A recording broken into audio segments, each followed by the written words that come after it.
Hello everyone, welcome to the second lecture of motion.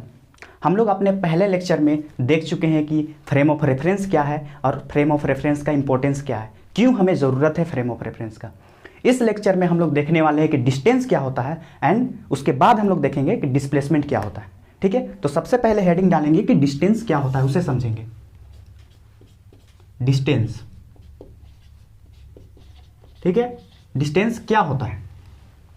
देखिए, ये जो डिस्टेंस शब्द है, डिस्टेंस हम लोग तब पूछते हैं जब कोई ऑब्जेक्ट एक प्लेस से दूसरे प्लेस पर मूव करके चले जाता है। ठीक है, होता क्या है, देखिए कि मान लीजिए ऑब्जेक्ट इस पॉइंट ए पे था, ठीक है, वह कोई एक पाथ लेता है और ट्रेवल करते हुए, मूव करते हुए पॉइंट बी पे पहुंच जाता है। ठीक है, क्या किया, पॉइंट ए से मूव करके कोई ऑब्जेक्ट पॉइंट बी पे पहुंच गया। तब अगर हमसे पूछा जाए कि बताओ कि ये ऑब्जेक्ट कितना डिस्टेंस कवर किया, तो हम क्या करेंगे, सबसे पहले देखेंगे कि ये जो ऑब्जेक्ट है वो कौन से पाथ से गया है। ठीक है, उस पाथ का हम लोग क्या करेंगे, उसके बाद वो जो पाथ है उसका लेंथ मेजर कर देंगे कि वह पाथ कितना लंबा है। ठीक है, वही हमारे लिए क्या हो जाएगा, उस ऑब्जेक्ट के द्वारा कवर किया हुआ डिस्टेंस कहलाएगा। ठीक, तो डिस्टेंस क्या होता है, distance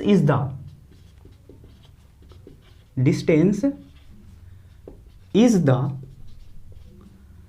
length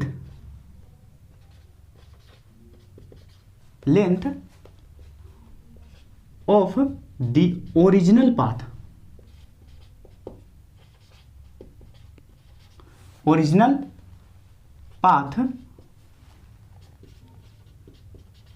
covered by the object.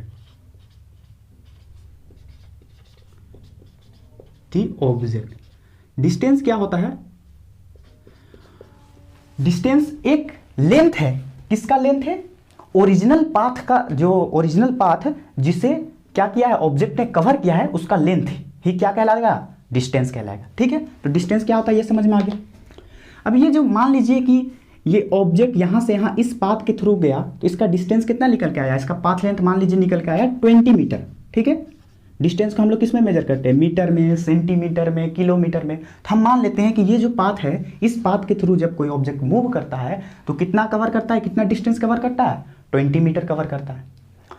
तो क्या ये जरूरी है कि कोई ऑब्जेक्ट पॉइंट ए से पॉइंट बी पे जाना चाहे तो उसे 20 मीटर कवर करेगा तो पहुंच जाएगा। वो अगर मान लीजिए दूसरे पाथ से अगर जाए, ठीक है, कोई दूसरा पाथ चूज करे और इस पॉइंट बी पे पहुंचे, तो क्या ये पाथ, ये जो पाथ लेंथ है और इसका जो पाथ लेंथ होगा क्या सेम आएगा, नहीं आएगा। तो इससे हमें क्या समझ में आया कि ये जो डिस्टेंस होता है किसी दो पॉइंट के बीच का, ठीक है, जो कि किसी ऑब्जेक्ट के द्वारा कवर किया जाता है, वो जरूरी नहीं है कि हमेशा सेम होगा। ठीक है, मतलब क्या है कि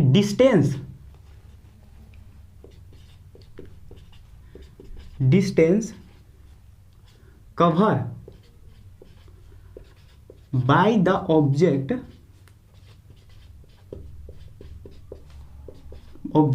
to reach from one point to या one position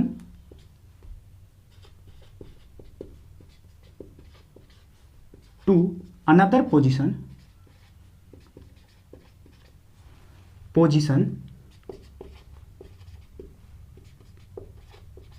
ठीक है, distance cover by the object to reach from one position to another position differs from person to person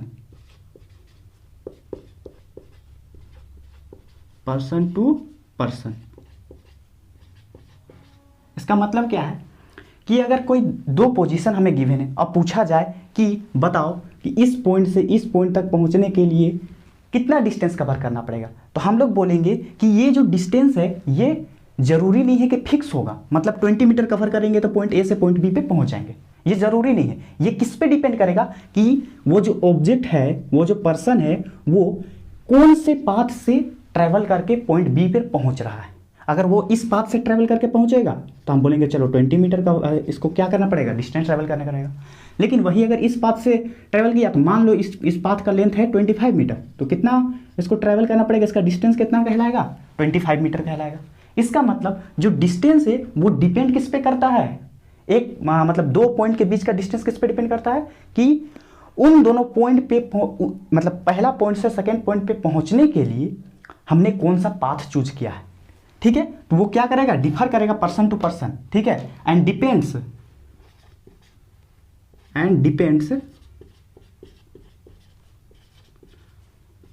on the path chosen, ठीक है, कौन सा पाथ हमने choose किया है उस पर डिपेंड करेगा, ठीक। अब देखिए ये जो डिस्टेंस होता है उसे हम लोग किसमें मतलब डिस्टेंस क्या है, एक प्रकार का लेंथ है। अब लेंथ जो है उसको हम लोग कैसे कैसे मेजर कर सकते हैं, कौन कौन सा यूनिट होता है लेंथ का, उसको हम लोग मीटर में मेजर कर सकते हैं, उसे सेंटीमीटर में मेजर कर सकते हैं, उसे किलोमीटर में मेजर कर सकते हैं, उसे मिलीमीटर में मेजर कर सकते हैं, ठीक है। तो ये जो डिस्टेंस है उसको हम लोग क्या करते हैं, डिफरेंट लेंथ के यूनिट पे हम लोग मेजर कर सकते हैं।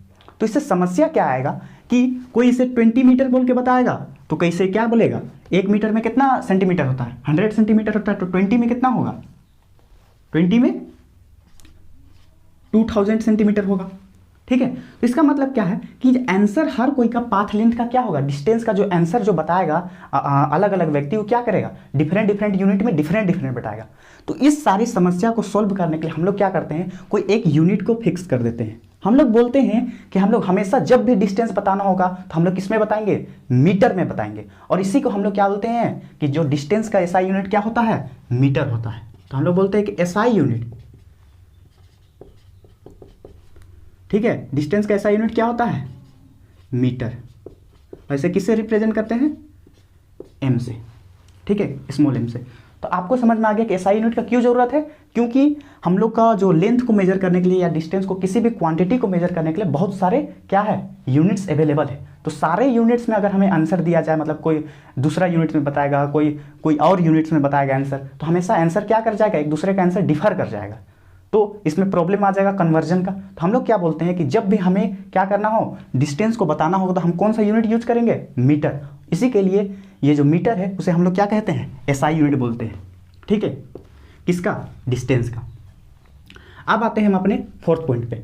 ये जो डिस्टेंस होता है ना, डिस्टेंस एक स्केलर क्वांटिटी होता है। Distance is a scalar quantity. अब स्केलर क्वांटिटी का मतलब क्या है, स्केलर क्वांटिटी हम लोग किसको बोलते हैं, देखिए फिजिक्स में बहुत सारे क्वांटिटी हैं, ठीक है। इन सारे क्वांटिटी को अगर यदि मेजर करने के लिए हमें एक न्यूमेरिकल वैल्यू, ठीक है, एक नंबर का यूज करें, यहाँ किसी क्या बोलते हैं, क्वांटिटी को निकालने के लिए, मेजर करने के लिए हम एक नंबर का यूज करें, न्यूमेरिकल वैल्यू का यूज करें और उसका यूनिट का यूज करें, सिर्फ इन्हीं दोनों के मदद से हम क्या कर सकते हैं, उस क्वांटिटी को यदि हम मेजर कर पाएंगे तो इसका मतलब है वो क्या कहलाएगा, एक स्केलर क्वांटिटी कहलाएगा। जैसे डिस्टेंस को मेजर करने के लिए हम लोग क्या कर रहे हैं, सिर्फ 20 एक नंबर का यूज कर रहे हैं और उसके साथ में उसका यूनिट का यूज कर रहे हैं। सिर्फ यही दोनों चीज का यूज करके हम लोग क्या कर सकते हैं, डिस्टेंस को बता सकते हैं, उसे हम लोग डिफाइन कर सकते हैं। इसका मतलब वो है क्या है, स्केलर क्वांटिटी। तो स्केलर क्वांटिटी किसे कहते हैं, the physical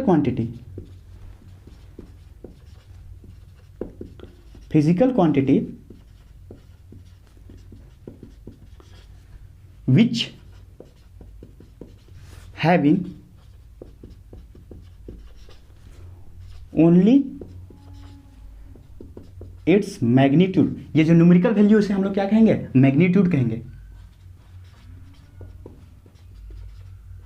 magnitude and its unit is known as scalar quantity,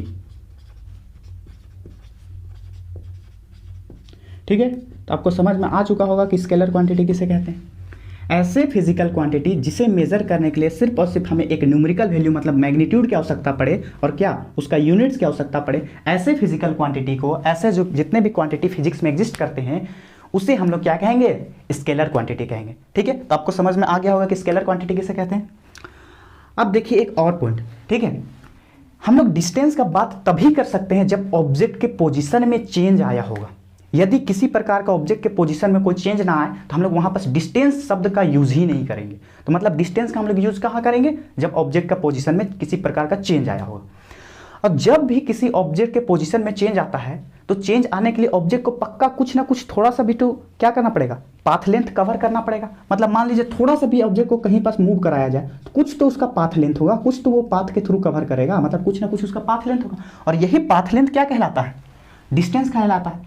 मतलब ऑब्जेक्ट जब भी मूव करता है तब क्या होता है, ऑब्जेक्ट कुछ ना कुछ डिस्टेंस कवर करता ही है। ऐसा नहीं हो सकता कि ऑब्जेक्ट मूव कर जाए और डिस्टेंस कुछ कवर ही ना करे, क्योंकि पाथ लेंथ वहां 0 हो गया, तो ऐसा संभव ही नहीं है। इसका मतलब क्या बोलेंगे कि जो डिस्टेंस होता है, distance can not be equal to 0, be equal to 0। ये 0 के बराबर कभी नहीं हो सकता।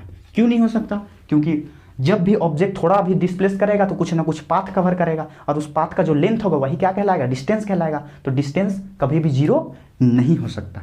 ठीक है, तो समझ में आ गया कि डिस्टेंस किसे कहेंगे। थोड़ा सा ब्रीफ कर देते हैं। डिस्टेंस क्या होता है, जब भी ऑब्जेक्ट किसी एक पोजीशन से मूव करके दूसरे पोजीशन पे जाता है तो कुछ ना कुछ वह क्या कोई ना कोई पाथ चूज करता है, और उस पाथ का जो टोटल लेंथ जो होता है, ओरिजिनल पाथ का जो लेंथ होता है वही क्या कहलाता है, हमारा डिस्टेंस कहलाता है। अब ये जो डिस्टेंस है किसी दो पॉइंट के बीच का, ये पर्सन टू पर्सन वैरी करेगा। मतलब ये फिक्स नहीं होगा, ये डिपेंड करेगा कि वो पर्सन किस पाथ के थ्रू गया। ठीक है, यानी कि ये जो डिस्टेंस होता है वह क्या होता है, पाथ पे डिपेंड करता है कि कौन से पाथ को चूज करके आप सेकेंड पॉइंट तक पहुंच रहे हैं, मतलब फाइनल पोजीशन तक पहुंच रहे हैं। ठीक है, तो डिस्टेंस किसी दो पॉइंट के बीच का फिक्स नहीं होता है, ये डिपेंड करता है कि पर्सन कौन से पाथ को चूज करके गया है। ठीक, और इसका एसआई यूनिट मीटर होता है। क्यों, क्योंकि जो ये क्या है, डिस्टेंस एक प्रकार का लेंथ है, और लेंथ को मेजर करने के लिए हम लोग ये सारे यूनिट्स को यूज करते हैं। अब इन सारे यूनिट्स की वजह से हमें क्या हो रहा था आंसर में, मतलब कोई आंसर इसका मीटर में बता रहा है, कोई सेंटीमीटर में बता रहा है, कोई किलोमीटर में बता रहा है, तो हम लोग इस सारे समस्या को सॉल्व करने के लिए हम लोग क्या करते हैं कि डिस्टेंस के लिए हम लोग एक यूनिट फिक्स कर देते हैं, जिसे क्या कहते हैं, मीटर। इससे समस्या क्या सॉल्व हो जाता है कि कोई भी जिसे भी आंसर बताना होगा वो किस में बताएगा, मीटर में बताएगा। यदि वो मीटर में बताता है तो सारे लोगों का आंसर क्या आएगा, सेम आएगा। ठीक, उसके बाद डिस्टेंस एक स्केलर क्वांटिटी होता है। स्केलर क्वांटिटी क्यों हम लोग बोल रहे हैं, क्योंकि ये जो डिस्टेंस है ये ऐसा एक फिजिकल क्वांटिटी है जिसे डिफाइन करने के लिए सिर्फ और सिर्फ हमें क्या करना पड़ रहा है, एक नंबर का, मतलब एक मैग्नीट्यूड का यूज कर रहे हैं, और साथ ही साथ उसका किसका यूज कर रहे हैं, उस जो फिजिकल क्वांटिटी उसके यूनिट का यूज कर रहे हैं। ठीक है, ऐसा यूनिट का यूज कर रहे हैं या फिर किसी भी प्रकार का यूनिट का। तो ऐसे सारे फिजिकल क्वांटिटी को हम लोग क्या कहते हैं, स्केलर क्वांटिटी कहते हैं। अब last, distance can not be equal to 0। कभी भी 0 नहीं हो सकता है डिस्टेंस। क्यों नहीं हो सकता है डिस्टेंस 0, क्योंकि पार्टिकल एक पॉइंट से दूसरे पॉइंट पे जब तक मूव ना करे हम लोग डिस्टेंस का बात नहीं करेंगे, और जब भी पार्टिकल एक पॉइंट से दूसरे पॉइंट पे मूव करेगा तो क्या होगा, कुछ ना कुछ वह एक पाथ चूज करेगा और उसके थ्रू ही वह क्या करेगा, दूसरे पॉइंट तक मूव करके जाएगा। ठीक है, तो वो जो पाथ होगा उसका कुछ ना कुछ तो लेंथ होगा, वो तो 0 के बराबर तो नहीं होगा। इसका मतलब डिस्टेंस कभी भी 0 नहीं हो सकता। तो आपको ये समझ में आ चुका होगा कि डिस्टेंस कभी 0 इक्वल नहीं हो सकता। तो ये बात आपको क्लियर होगा कि डिस्टेंस एक्चुअली में है क्या। ठीक है, अब हम लोग समझते हैं डिस्प्लेसमेंट को। ठीक है, किसको, डिस्प्लेसमेंट को।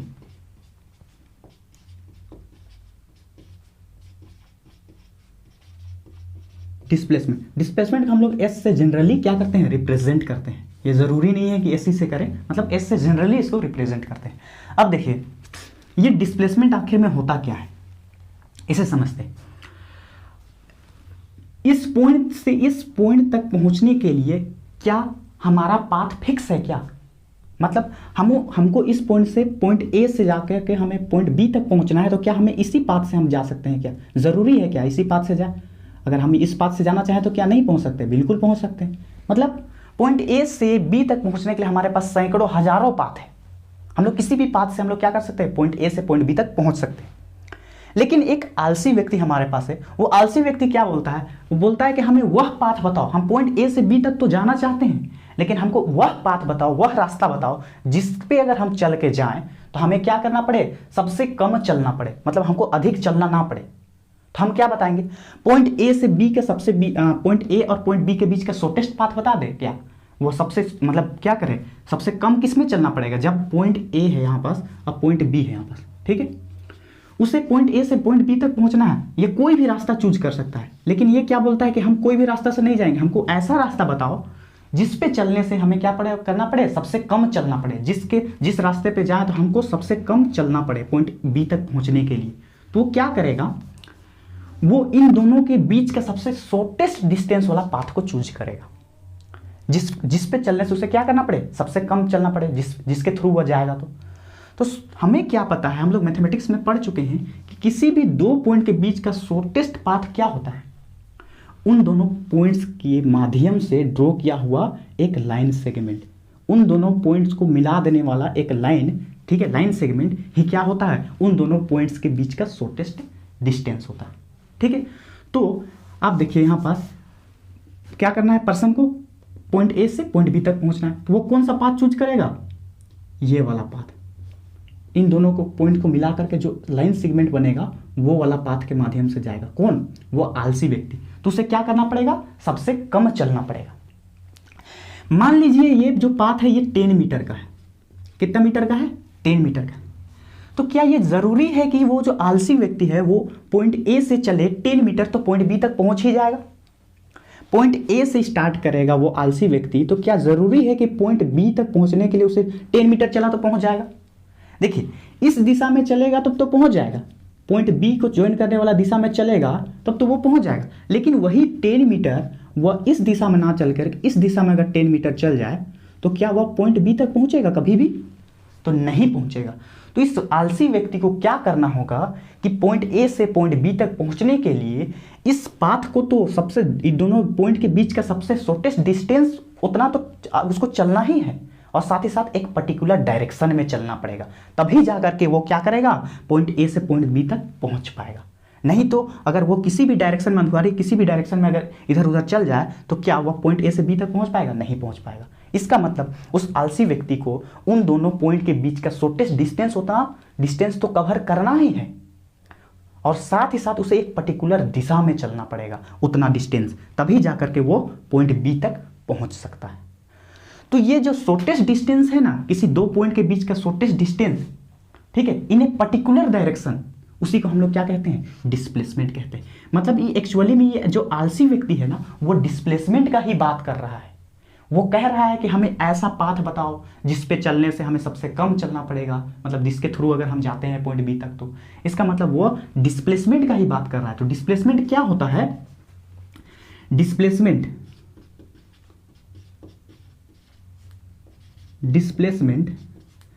Is the shortest distance. Displacement is the shortest distance between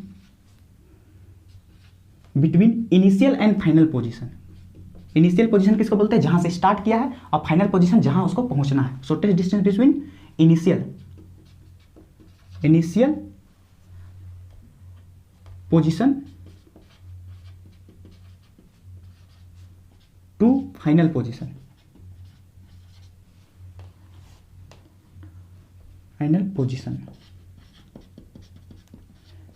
ठीक है, इन a particular direction.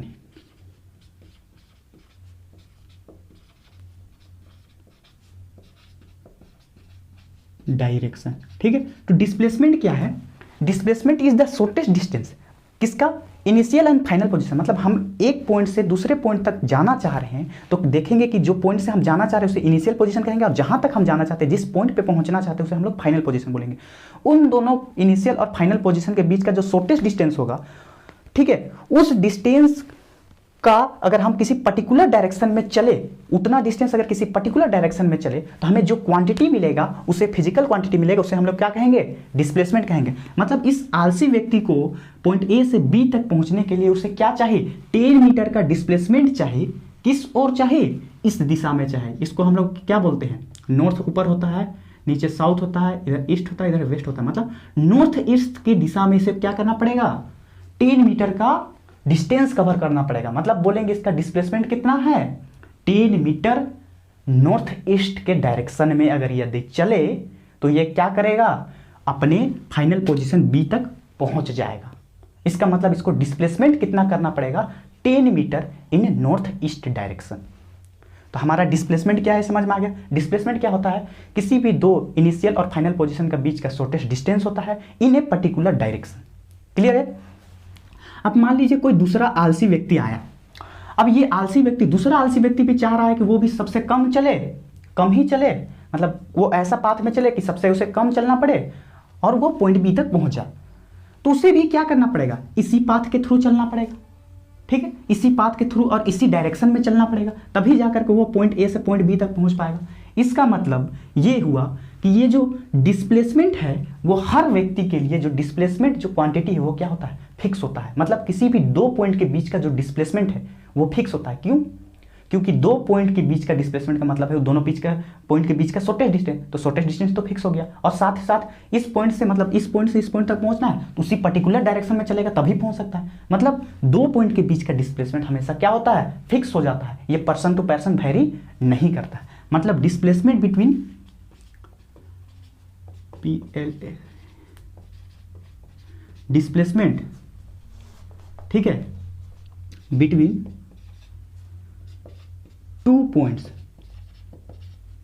Displacement between two points is fixed,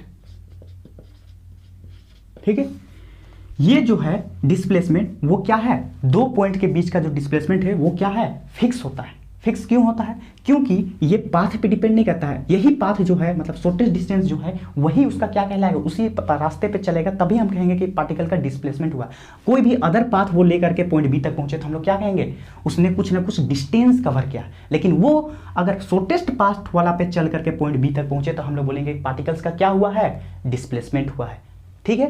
तो डिस्प्लेसमेंट किसे कहते हैं ये समझ में आ गया। डिस्प्लेसमेंट दो पॉइंट के बीच का फिक्स होता है, ये समझ में आ गया। ये जो डिस्प्लेसमेंट है वो एक प्रकार का क्या है, डिस्टेंस है, शॉर्टेस्ट डिस्टेंस है, ठीक है। तो डिस्टेंस को हम लोग मेजर करने के लिए कौन सा ऐसा यूनिट यूज करते हैं, मीटर का। तो डिस्प्लेसमेंट भी एक प्रकार का क्या है, शॉर्टेस्ट डिस्टेंस ही है, इसलिए इसे भी मेजर करने के लिए हम लोग क्या करेंगे, कौन सा ऐसा यूनिट का यूज करेंगे, मीटर का यूज करेंगे, ठीक है, मीटर का इस्तेमाल करेंगे। क्लियर? अब देखें ये समझ में आ गया, ठीक है, तीसरा पॉइंट। अभी चौथा पॉइंट, ये जो डिस्प्लेसमेंट होता है वो स्केलर क्वांटिटी नहीं होता है। क्यों नहीं होता है उसे अभी समझते हैं। डिस्प्लेसमेंट जो होता है, displacement is a vector quantity, ठीक है, वेक्टर क्वांटिटी। अब वेक्टर क्वांटिटी का मतलब क्या है, देखिए डिस्टेंस को मेजर करने के लिए हम लोग क्या कर रहे थे, सिंपल एक नंबर का यूज कर रहे थे और उसके यूनिट का यूज कर रहे थे, तो हम बता पा रहे थे कि इतना डिस्टेंस हुआ। मतलब डिस्टेंस को डिफाइन करने के लिए या डिस्टेंस को मेजर करने के लिए सिर्फ एक नंबर और एक उसका यूनिट का इस्तेमाल कर रहे थे। वही लेकिन डिस्प्लेसमेंट हमें अगर किसी पार्टिकल का बताना है कि उसे कितना डिस्प्लेस करेगा तो एक पॉइंट से दूसरे पॉइंट तक पहुंच पाएगा, तो हमें क्या करना होगा, इसको बताना पड़ेगा, एक नंबर का भी इस्तेमाल करना पड़ेगा, उसका यूनिट का इस्तेमाल करेंगे और उसका डायरेक्शन का भी इस्तेमाल करना पड़ेगा। मतलब एक पर्टिकुलर डायरेक्शन भी हमें बताना पड़ेगा, तभी हम डिस्प्लेसमेंट को डिफाइन कर पाएंगे। जैसे मान लीजिए ये जो पार्टिकल है वो यहाँ से यहाँ तक जाना चाह रहा है, पॉइंट ए से पॉइंट बी तक पहुँचना चाह रहा है, मतलब जाना चाह रहा है। तो कोई पूछे कि बताओ डिस्प्लेसमेंट कितना करना पड़ेगा पार्टिकल को, तो हमें बोलेंगे 10 मीटर डिस्प्लेसमेंट करना पड़ेगा इन नॉर्थ ईस्ट डायरेक्शन। अगर 10 मीटर डिस्प्लेसमेंट करेगा तो पहुंच जाएगा पॉइंट बी तक, ये बोलेंगे तो ये क्या डिस्प्लेसमेंट को पूरी तरह से क्या कर रहा है, डिफाइन कर पा रहा है क्या। तो अगर वो नॉर्थ ईस्ट की जगह किसी और डायरेक्शन में चला जाए तो पॉइंट बी तक पहुंच पाएगा, नहीं पहुंच पाएगा। मतलब डिस्प्लेसमेंट को डिफाइन करने के लिए हमें ये जरूरत पड़ता है किसका, डायरेक्शन भी बताना जरूरी है। डिस्प्लेसमेंट इस वजह से क्या कहलाता है, स्केलर क्वांटिटी ना कहला करके वेक्टर क्वांटिटी कहलाता है। तो इसका मतलब आपको समझ में आ चुका होगा कि वेक्टर क्वांटिटी किसे कहेंगे, the physical quantity, physical quantity which having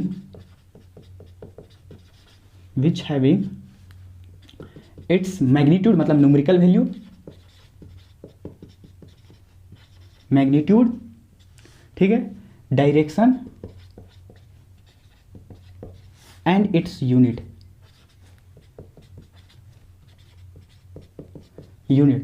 is known as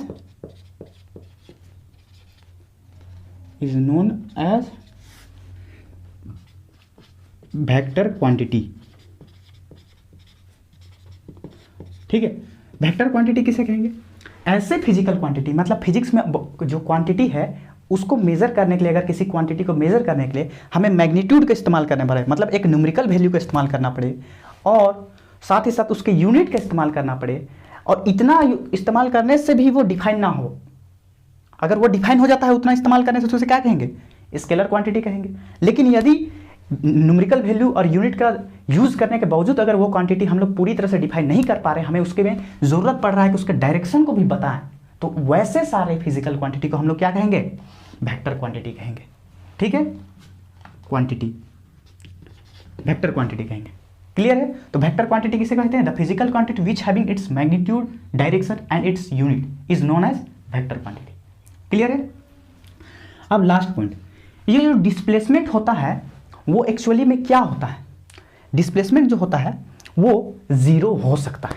जैसे डिस्टेंस में हमने क्या समझा, distance can not be equal to zero, मतलब डिस्टेंस कभी भी जीरो नहीं हो सकता है।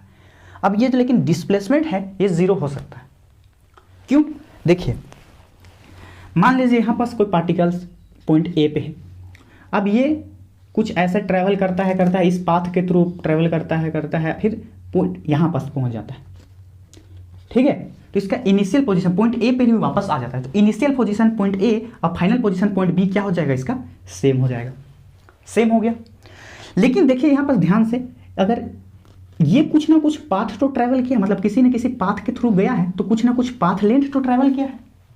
ठीक है, तो पाथ लेंथ ये कुछ ना कुछ क्या किया है, कवर किया है, इसका मतलब इसका कुछ ना कुछ क्या होगा, डिस्टेंस होगा। मतलब इसका टोटल पाथ का लेंथ हम लोग मेजर कर देंगे, वही इसका क्या कहलाएगा, डिस्टेंस कहलाएगा। किसका, ये जो ऑब्जेक्ट जो ट्रैवल किया है उसका।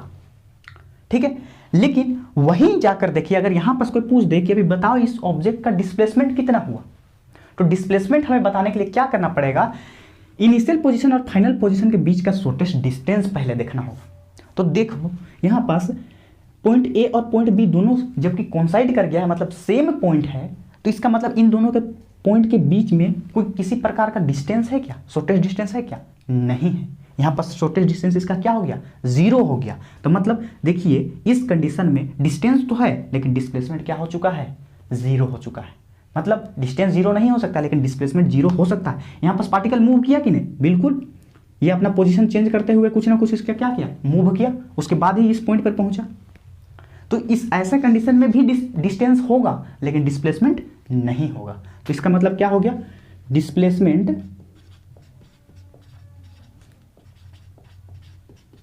कैन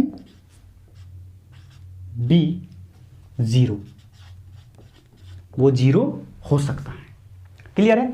तो डिस्प्लेसमेंट क्या होता है, डिस्प्लेसमेंट एक प्रकार का डिस्टेंस है, लेकिन कैसा डिस्टेंस है, इनिशियल और फाइनल पोजीशन के बीच का शॉर्टेस्ट डिस्टेंस है, और इस डिस्टेंस को एक पर्टिकुलर डायरेक्शन में कवर करेंगे तभी हम लोग इनिशियल पोजीशन से फाइनल पोजीशन पहुंच सकते हैं। तो यहाँ पास हमें क्या करना पड़ा, क्या करना पड़ा, एक शॉर्टेस्ट डिस्टेंस कवर करना पड़ा इन ए पर्टिकुलर डायरेक्शन, उसे हम लोग क्या कहेंगे, डिस्प्लेसमेंट कहेंगे।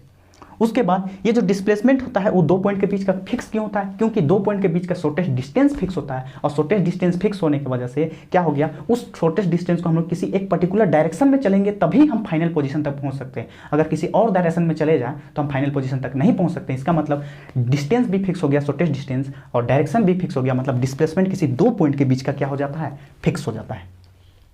फिर ये डिस्प्लेसमेंट भी एक प्रकार का डिस्टेंस है, इस वजह से डिस्टेंस का ऐसा यूनिट मीटर होता है, इस वजह से डिस्प्लेसमेंट का भी ऐसा यूनिट क्या होगा, मीटर होगा। और ये जो डिस्टेंस होता है वो क्या होता है, स्केलर क्वांटिटी होता है, जबकि डिस्प्लेसमेंट क्या होता है, वेक्टर क्वांटिटी होता है। वेक्टर क्वांटिटी क्यों होता है, क्योंकि इसे डिफाइन करने के लिए हमें डायरेक्शन की भी आवश्यकता पड़ती है, मैग्नीट्यूड और यूनिट के अलावा। ठीक है, फिर ये displacement can be zero, displacement zero के बराबर हो सकता है जबकि डिस्टेंस नहीं हो सकता है। और ऐसा कब होगा, जब पार्टिकल जिस पॉइंट से चला उसी पॉइंट पे वापस लौट करके आ जाएगा, उस केस में डिस्प्लेसमेंट जीरो हो सकता है लेकिन डिस्टेंस जीरो उस केस में नहीं होगा। तो क्लियर हो चुका है कि डिस्टेंस क्या होता है और डिस्प्लेसमेंट क्या होता है। ठीक है, ये दोनों फिजिकल क्वांटिटी आई होप आपको क्लियर हो गया हो। ठीक है, इससे रिलेटेड कुछ क्वेश्चन करते हैं, चलिए इसे नोट कर ले।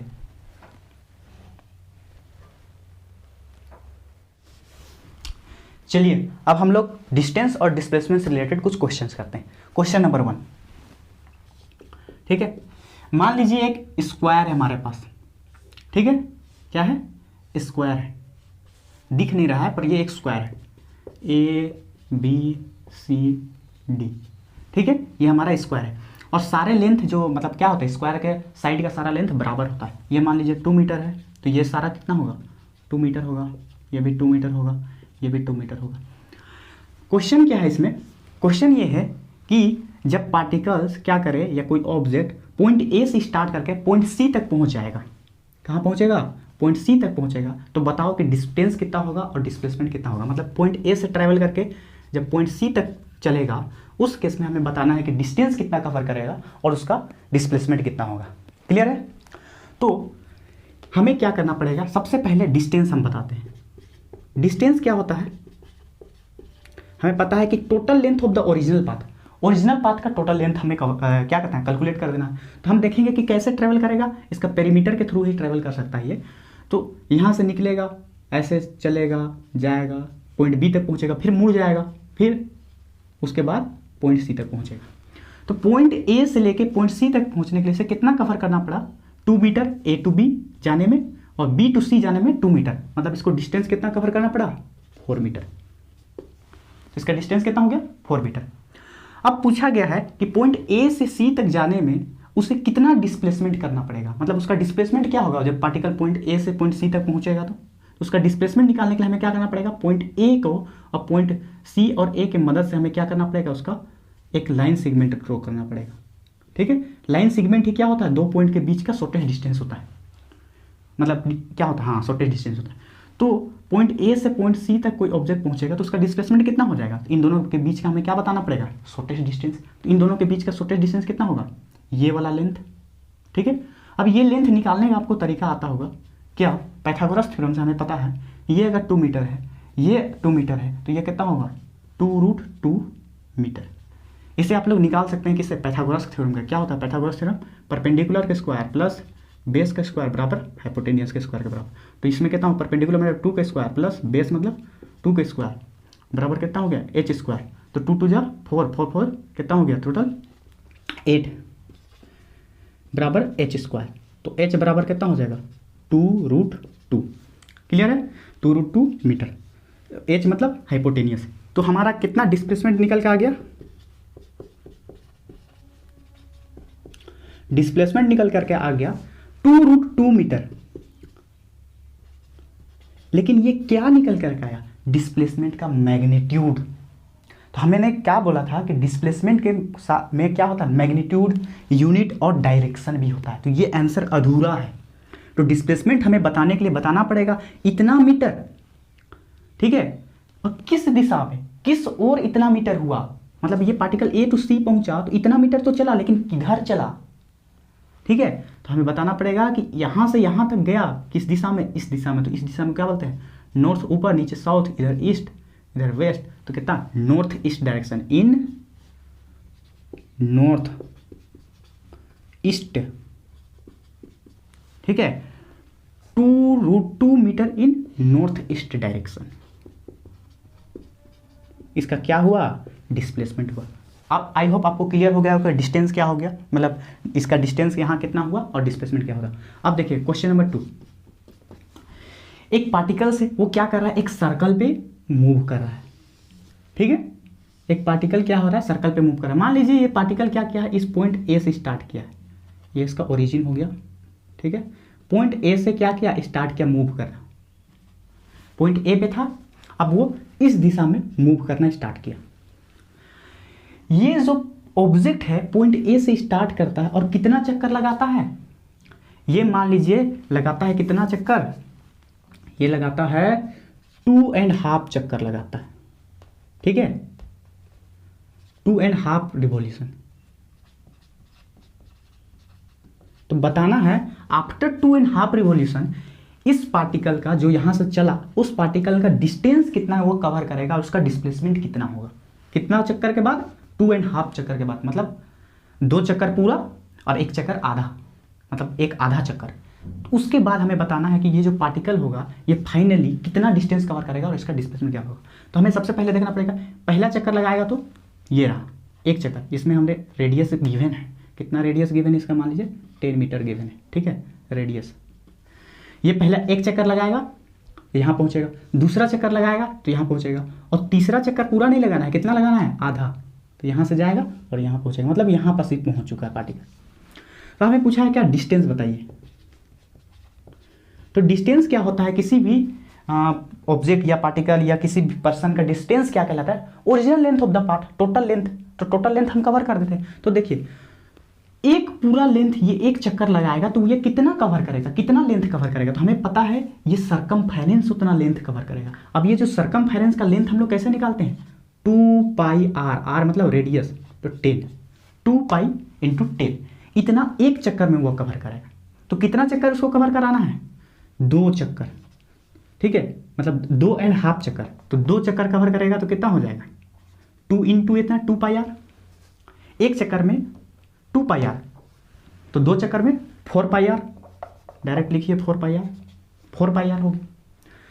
लेकिन ये क्या 2 ही चक्कर कवर किया है, नहीं, एक और आधा चक्कर कवर किया, तो आधा चक्कर में कितना हो जाएगा, टोटल में 2 पाई आर, तो आधा चक्कर में पाई आर, आर मतलब 10, तो टोटल इसने कितना कवर किया, 5 pi into 10 is equal to 50 pi. अब इसका यूनिट क्या होता है, मीटर होता है, तो 50 पाई मीटर ये क्या किया है, डिस्टेंस कवर किया। आप चाहे तो पाई की जगह में 3.14 यूज कर सकते हैं, ठीक है।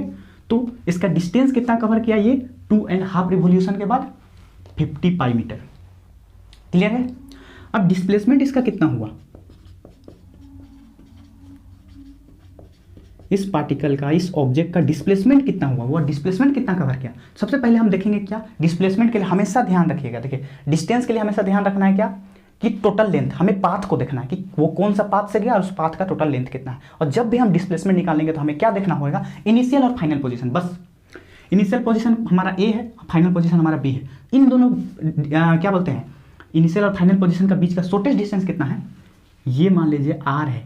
अब मान क्या लेना है, दिया हुआ है ये रेडियस आर 10 मीटर है, तो ये आर है, तो ये लेंथ भी कितना होगा, यहाँ पर सेंटर है, ठीक है, सेंटर सी है, तो ये लेंथ कितना होगा, ए सी भी 10 मीटर का होगा, ठीक है, और सी बी भी कितना है 10 मीटर का है, कि दोनों क्या है, रेडियस है। मतलब शॉर्टेस्ट डिस्टेंस कितना कहलाएगा, ए से बी तक का बीच का, ए और बी को ज्वाइन करने वाला लाइन, और उसका टोटल लेंथ कितना है, 10 मीटर प्लस 10 मीटर 20 मीटर, इतना शॉर्टेस्ट डिस्टेंस है। लेकिन ये क्या है, डिस्प्लेसमेंट का सिर्फ मैग्नीट्यूड है। इसका डायरेक्शन कैसे बताएंगे, इसका डायरेक्शन किधर हो जाएगा, अगर हमें फिर से वही कंपास वाला यूज करें तो नॉर्थ साउथ ईस्ट वेस्ट, किस ओर हुआ, 20 मीटर इन ईस्ट डायरेक्शन, इसका डिस्प्लेसमेंट 20 मीटर इन ईस्ट या ड्यू ईस्ट, जो लिखना है लिख सकते हैं। तो आप आई होप आपको समझ में आ गया कि डिस्प्लेसमेंट बताने के लिए और डिस्टेंस बताने के लिए किन किन बातों को ध्यान रखना है। डिस्टेंस बताने के लिए सिर्फ total length of the path देखना है, बस वही पाथ को आप ऑब्जर्व कीजिए कि वह कौन सा पाथ में मूव किया और उसका लेंथ टोटल निकाल दीजिए, ठीक है, कवर, बस उतना हो जाएगा क्या, डिस्टेंस। लेकिन वही डिस्प्लेसमेंट बताने के लिए हमें पाथ से मतलब नहीं, हमें सिर्फ देखना है initial position and then final position, और दोनों के बीच का शॉर्टेस्ट डिस्टेंस निकाल देना है। वही हमारा क्या हो जाएगा, डिस्प्लेसमेंट का मैग्नीट्यूड बन जाएगा। और फिर सेकेंड में देखना है कि पॉइंट ए मतलब क्या होता है, इनिशियल पोजीशन से फाइनल पोजीशन जाने के लिए वो जो पाथ लेगा उसका दिशा किधर है, किस डायरेक्शन में, वो डायरेक्शन बता देंगे, तो हमें क्या मिल जाएगा, डिस्प्लेसमेंट जो क्वांटिटी है, फिजिकल क्वांटिटी, वो मिल जाएगा। क्लियर, आई होप आपको समझ में आ गया कि डिस्टेंस क्या होता है, डिस्टेंस डिस्प्लेसमेंट क्या होता है, ठीक है। तो चलिए इसे नोट कर लें, थैंक यू।